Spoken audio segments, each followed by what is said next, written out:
काय जो आपला काय भारतीय संघ जिंकला असं म्हणतो आम्ही तर काय पाहिलं नाही अजून. त्याच्यामुळे काय 25-26 आमच्या महिलांचं उजाडलेलं कुंकू परत आलं का? काय काय भरपाई काय झाली? मुळात मुद्दा पाकिस्तान बरोबर न खेळण्याचा, पाकिस्तान बरोबर हरण्या जिंकण्याचा नाही या क्रिकेटच्या मैदानावर. कोणी जर असं म्हणत असेल तो मूर्खपणा आहे. कसले पाकिस्तान बरोबर मैदानात खेळताय आणि जिंकल्यावरती पाकिस्तानला घुसून मारलंय म्हणताय? पाकिस्तानला घुसून मारण्याची संधी आली असताना भारतीय जनता पक्षाच्या सरकारनं माघार घेतली. याच्यावर प्रश्न विचारा. बलुचिस्तान वगैरे वगैरे वगैरे अगदी इस्लामाबादपर्यंत जाणार होते ना, कंबरडं मोडणार होते.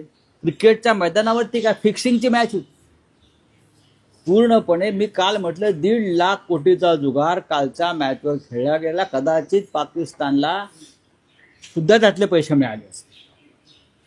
कालच्या मॅचनी पाकिस्तान क्रिकेट बोर्डाला किमान